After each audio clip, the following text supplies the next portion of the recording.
Olá, mundo! Bem-vindo ao último vídeo do Beer for Devs, hoje sobre DevOps.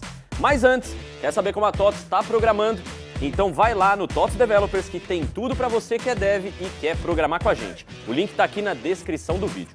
Já aproveita, deixa o seu like, se inscreve no canal e ativa o sininho de notificação para receber todos os conteúdos que a gente posta por aqui. A gente já volta, então solta a vinheta, Lubin!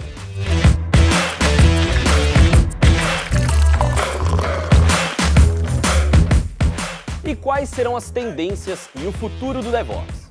Depois desse vídeo você vai ficar craque com o nosso time de especialistas de hoje, que é composto por Leandro dos Anjos Moura, gerente de engenharia do segmento de saúde da TOTOS, Leandro Soares, arquiteto de segurança da TOTOS, Sandro Melo, engenheiro de sistema da TOTOS e André Leite, SRE na TOTOS, e quem vai me ajudar a conduzir o bate-papo por aqui. E André, o que você acha do mercado de DevOps hoje e qual a tua perspectiva no futuro? Para onde ele vai? Legal, Maurício. Bom, eu vejo que o mercado hoje está com uns termos novos aí, né, que a gente vê por aí, que é o DevSecOps e o SRE. Vamos falar um pouquinho do DevSecOps, tá? Que é basicamente a gente inserir o papel, a disciplina de segurança em todo esse ecossistema de DevOps, né?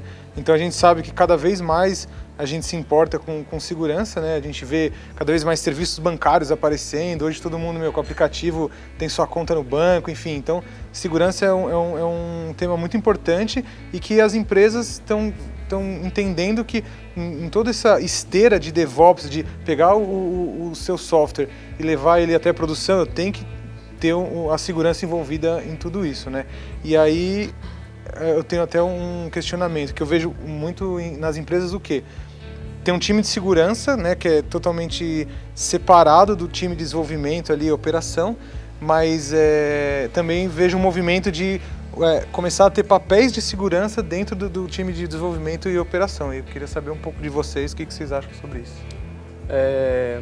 A gente, como teve uma experiência já, acho que já em ambos os cenários, né? Trabalhando justamente em, vamos dizer, células apartadas com o time de segurança e o time de desenvolvedores e DevOps, trabalhando, vamos dizer assim, longe um do outro e com reuniões ou ajustes periódicos semanais, né? E também, atualmente, a gente tem trabalhado num cenário onde você tem o papel do profissional de segurança imergido dentro, junto ali com os desenvolvedores e com o time de DevOps. Já participando de toda a construção? Do início ali, desde a parte design e tudo mais, até a parte de construção, efetivamente, de automações, scripts e tudo mais. Eu, nesse papel, eu senti uma diferença enorme, assim. Eu participei, acho que, dos dois cenários. E é possível ver que a agilidade que você tem estando junto ali dentro com o time e você participando das discussões, você tem acho que um crescimento, um avanço muito grande frente ao...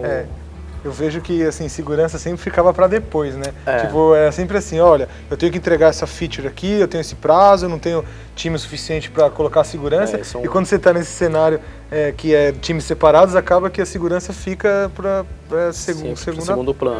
A gente percebeu justamente isso, né? Você estando ali juntamente com os desenvolvedores, você falou, opa, pera lá, isso daqui está faltando tal ponto, isso daqui, a gente já consegue colocar essas features, essas configurações de segurança já no primeiro deploy, na primeira sprint. Legal. E aí, assim, acho que é isso, né? O mercado está vendo DevSecOps como algo muito importante em todo esse pipeline. O que vocês também acham?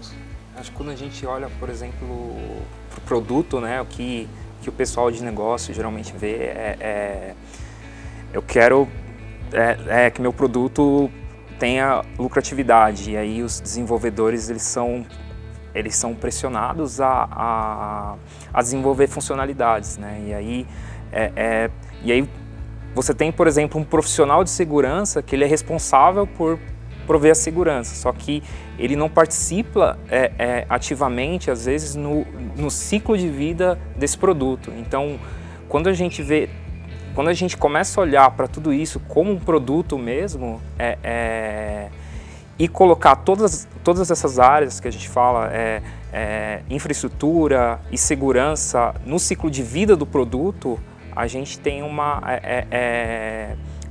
produto muito mais seguro e Mais qualidade, né? com mais qualidade. Tem um ponto também que é interessante ressaltar, que você participando ali no dia a dia, como um profissional de segurança, fica muito mais fácil as discussões que você tem com os desenvolvedores, porque você está ali dentro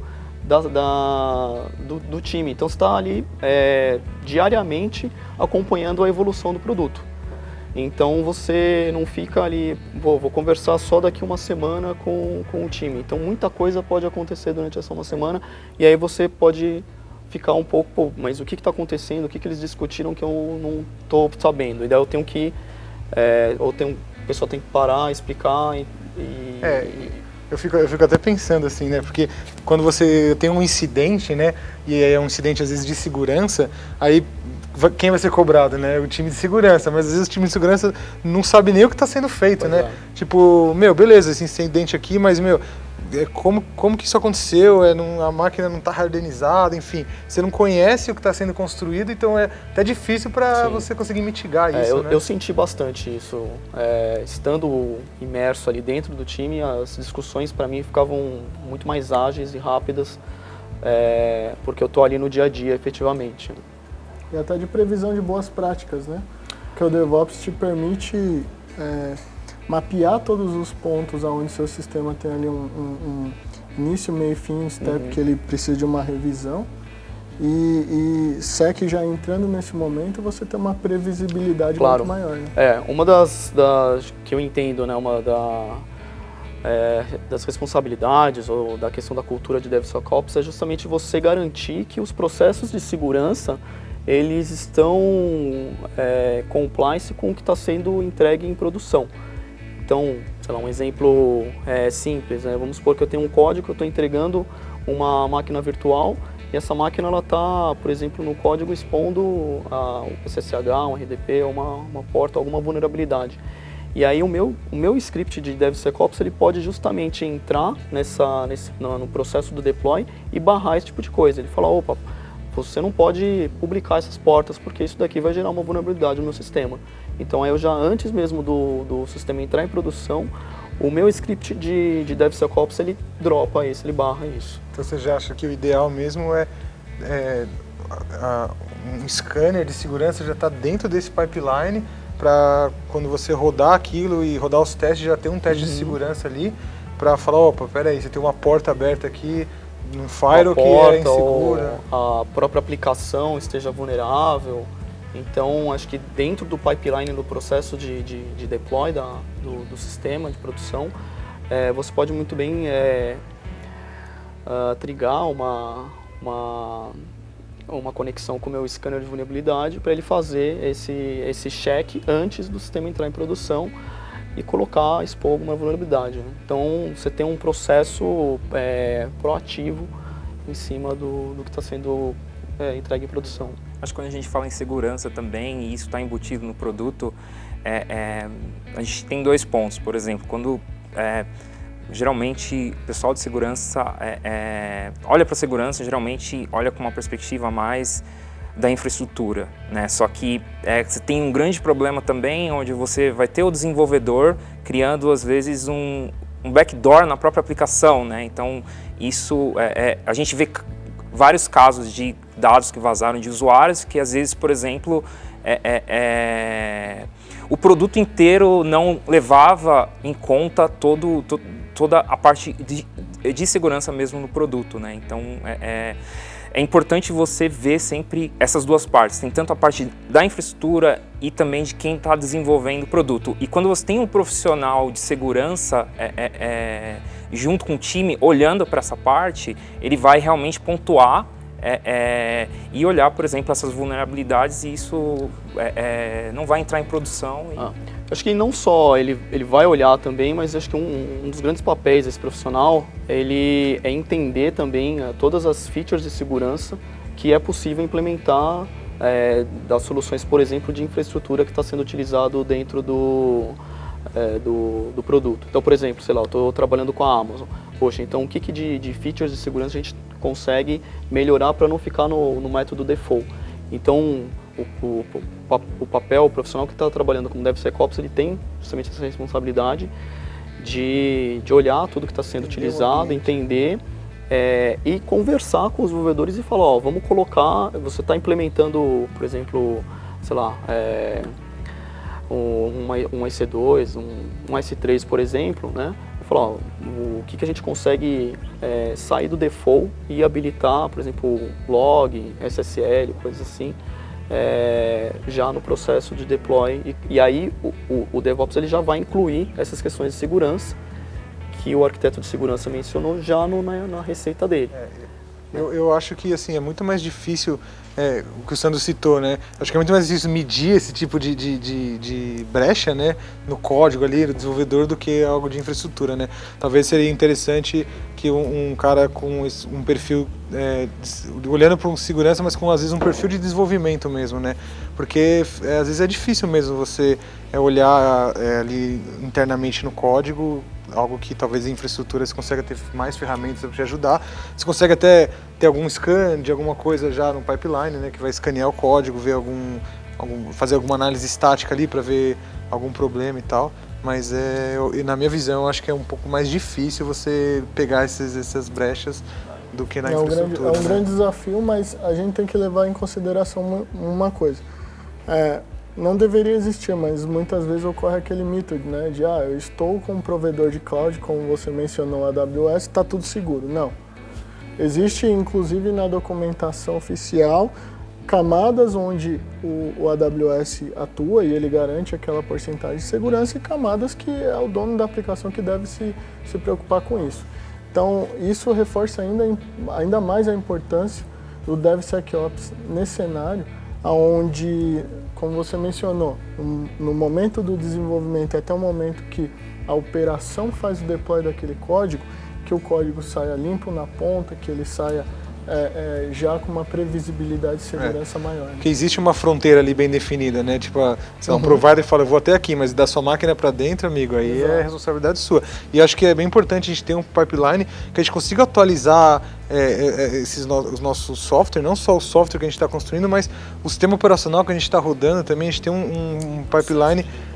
E quando eu citei lá no vídeo passado da imutabilidade, isso ajuda muito, né? Porque você já cria uma imagem nova, já consegue atualizar esse SO e colocar isso para dentro e conseguir, né, às vezes corrigir um CVE, corrigir um bug que tem no seu ambiente, né? E acho que também nesse processo aí de você fazer a entrega, por exemplo, de uma máquina virtual, alguma coisa assim,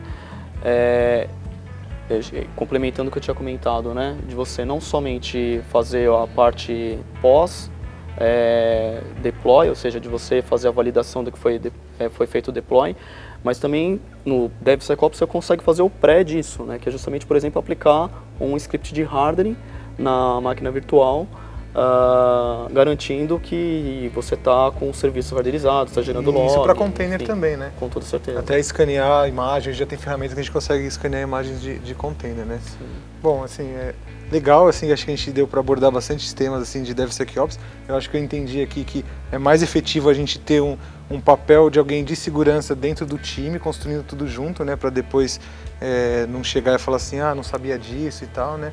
E aí a gente conseguir entregar um software com mais... Acho que esse cara, ele entra no time, ele tem um mindset muito forte de segurança e acho que ele acaba agregando o time de desenvolvimento com esse mindset, pedindo customizações e configurações de segurança, como um script pré ou pós e também configurações ali dentro do que está sendo entregue. Bacana. Bom, eu queria abordar um outro assunto agora, que é o SRE, né? Que é uma coisa que o mercado também está aderindo muito forte, né? Que a gente fala que assim, seria a evolução do que é o DevOps, né?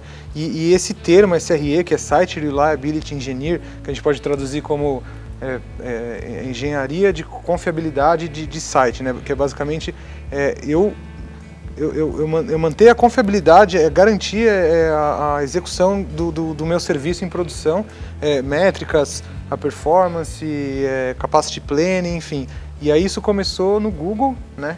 Foi até... Eles pegaram um engenheiro de software lá mesmo, né, um desenvolvedor, para tomar conta da operação mesmo de um sistema, né, de um produto. E isso deu muito certo. Então eles começaram a colocar muito desenvolvimento em cima da operação de produto. Então e hoje eu vejo o mercado, você vê vaga por aí, SRE para tudo que é lado, né? Então está aderindo muito forte isso. Começou isso no Google, tem até o livro que acho que é gratuito do site Reliability Engineer, que acho que a gente pode deixar na descrição depois, mas todo mundo pode ter acesso e ver esse conteúdo que é bem bacana. Eu acho que assim, quais seriam as maiores diferenças assim que a gente teria entre o SRE, né, que é meio que um futuro assim que está acontecendo, e o DevOps assim na prática mesmo? Acho que quando fala de DevOps, quando começaram a falar de DevOps, a gente fala muito de cultura, né? O DevOps em si ele não fala como você tem que fazer as coisas exatamente. E quando a gente fala de SRE, quando o Google começou a introduzir SRE, eles falam exatamente da implementação. O que você precisa medir no seu produto, o que você precisa monitorar, isso tudo com as melhores práticas que eles tiveram monitorando o próprio produto deles, né? Então, quando a gente fala de DevOps é algo mais de conceito, né, de cultura, e o SRE seria a implementação, por exemplo, do DevOps, assim, na minha opinião. Eu vejo que o SRE tem um papel muito mais de até uma skill, né, de desenvolvimento do que o que a gente coloca como um papel de DevOps. Por mais que a gente fale que é um conceito, o mercado hoje aderiu isso como um papel mesmo, e você vê profissionais de DevOps por aí, mas no caso do Google eu vejo que eles pregam lá um lado muito grande de desenvolvimento. Tanto que a ideia desse profissional é ele ficar, sei lá, 50% do tempo na parte de operação mesmo, que seria infraestrutura, e outros 50% do tempo desenvolvendo. Então, criando ferramentas para facilitar, às vezes, a vida do desenvolvedor ou até do produto. E alguns momentos que ele fala assim, pô, eu passei, eu estou mais de 50% do meu tempo fazendo trabalho de operação, ou seja, que tem alguma coisa errada. E às vezes até esse profissional vai para a parte de desenvolvimento do produto ajudar a corrigir um bug ou ajudar a evoluir esse produto, né? Então, o que o Google fala é engraçado que ele fala como seria, por exemplo, um desenvolvedor de software resolvendo um problema de operação, e exatamente isso que SRE prega, né? Então, quando a gente olha para trás, a gente vê muito como que era tradicionalmente, né? Por exemplo, o desenvolvedor ele precisa desenvolver o produto e ele vai ser cobrado por isso, e a pessoa que gerencia a infraestrutura vai ser cobrado por manter tudo isso no ar, né? E o desenvolvedor vai fazer isso dependendo da pressão que ele tiver, ele precisa estar sempre desenvolvendo novas funcionalidades, e o SRE ele ficaria, por exemplo, mais a cargo da confiabilidade mesmo, né? Então... Foi excelente a dica. O livro ele é open source e é bom ler, porque ele conta a trajetória do vice-presidente, na verdade, diretor de engenharia da Google, onde foi dado um papel para ele, um desafio, na verdade, dele tocar a operação. Imagina, uma empresa como a Google, uma operação gigante, o que ele deveria fazer? No decorrer do aprendizado dele, ele foi discorrendo ali, escrevendo quais eram as experiências. O livro ele é bem legal de se ler, ele traz bem essa visibilidade operacional da coisa. Que muitas vezes, sempre existiu operação, sempre. Antigamente foi chamado de administrador de rede, depois administrador de sistema, mas nunca com esse viés de, poxa, deixa eu colocar quem desenvolve o código para ver como o código dele roda mesmo, o cliente usando na ponta, né? Então, esse foi o desafio dele. Ele conseguiu ali colocar um viés mais, talvez um ponto final e formalizar mesmo como um cargo ou uma profissão. Isso eu acho que foi o maior sucesso, né? E o DevOps está inserido no contexto do SRE. O que eu vejo assim no mercado é que um profissional de SRE pelo menos assim, olhando ao pé da letra do que o Google prega, né, é um cara que ele veio de software, né? Tanto que um SRE para entrar no Google ele passa pelo processo de seleção como um engenheiro de software, tanto que eles falam que tem mais ou menos fit de 80% a 90% de engenheiro de software, e aí ele conhece a parte de infraestrutura, de rede, de sistema operacional e tal. Mas assim, eu ainda vejo que é um profissional muito difícil da gente encontrar no mercado, né? O que eu tenho visto nessa bolha que está virando isso no mercado é que a galera está indo mais para um profissional que é de infraestrutura, mas ele tem um viés de programação. Então ele gosta de programar, ele programa também, mas ele veio de um background assim, de infraestrutura, né? Isso que eu tenho visto. Viés, né? Acho que quando a gente fala também de SRE, é importante a gente deixar claro que não é para a gente pegar, por exemplo, ler o livro do Google e falar, vou fazer exatamente tudo que está aqui, né? A gente pegar alguns pedaços, olhar, por exemplo, o que faz sentido para o problema que a gente está tentando resolver e usar isso, porque apesar do Google ter feito, ter disponibilizado isso, isso deu muito certo para o Google e nenhuma empresa, são poucas empresas que têm a escala que o Google tem, né? Então, acho que a gente não pode levar isso como um mantra ali, como uma bíblia, né? Mas eu acho que é um bom parâmetro para a gente. Cada empresa tem a sua identidade, né? Então você tem que adaptar. Igual o esquema de Squad e de Spotify, né? Bom, então acho que a gente conseguiu cobrir aqui, né, os dois assuntos que estão mais quentes aí no momento, né? Que seria o DevSecOps e o SRE. E acho que com isso a gente finaliza esse bate-papo, né? Alguém tem alguma pergunta? Minha dúvida é mais sobre, assim, a gente entendeu, o DevOps é super importante, a gente entendeu a importância e o futuro, mas como é que vocês veem o mercado hoje? É super difícil você encontrar uma pessoa especialmente habilitada ali para lidar com isso. Então muitas vezes você tem que contratar um desenvolvedor e formar o cara nas outras áreas, ou um cara de rede e formar ele como desenvolvedor. Onde que vocês acham que está a saída aí? Como é que a gente poderia fazer? Hoje assim, se você fizesse essa pergunta para mim, sei lá, uns 3 anos atrás, eu ia te falar que é muito mais difícil realmente, mas se você pegar hoje, você pega até faculdade, você já tem cursos, até pós-graduação com especialidade em DevOps até, você consegue já ver isso hoje, né?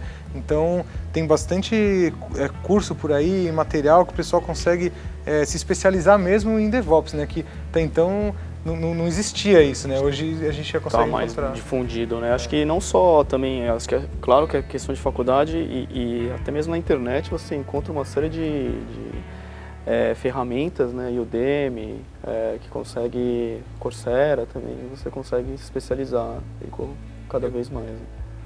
Eu acho que assim, a gente tem os dois profissionais, eu acho que é uma questão de você fundir isso, né? Você tem os dois você tem os dois profissionais ali na sua organização e aí é questão de você tentar implementar alguns pontos dessa metodologia. E eu acho que tem muito o papel das empresas também começarem a bancar isso, sabe? Então, então não é simplesmente, eu quero um profissional formado aqui. Eu acho que tem que ter uma participação conjunta também das empresas de contratarem, por exemplo, um desenvolvedor e agora eu vou formar ele para entender mais sobre infraestrutura e vice-versa também.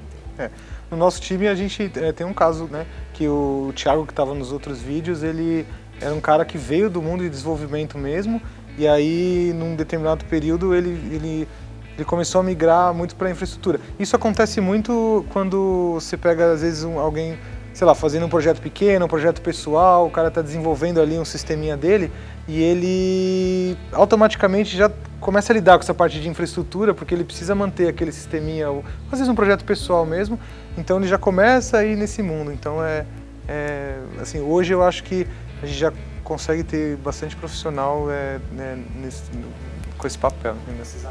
Vocês acham que, por exemplo, a empresa ela banca isso? Assim, hoje eu não tenho DevOps, ao invés de eu ir no mercado buscar um cara que está de repente se formando agora numa faculdade de DevOps ou que aprendeu por conta própria, eu vou fazer isso dentro de casa. Você acha que o cara paga o preço de pegar um desenvolvedor que teoricamente é um nível, sei lá, é um cara mais caro e trazer esse cara para o DevOps? Cara, é bem difícil responder isso com uma resposta assim, depende, né? mas é a resposta que a gente tem. Por quê? Até o DevOps, ele está ainda também num processo de consolidação, principalmente no Brasil, né? Então, a gente vê sempre um movimento maior fora e ele menos agressivo no Brasil e começa a engrenar e ele se consolida. Então, assim, a formação ainda ela é muito importante. Então, o que a gente vê no mercado, pelo menos é uma opinião, que a empresa ela vai ter que fazer isso.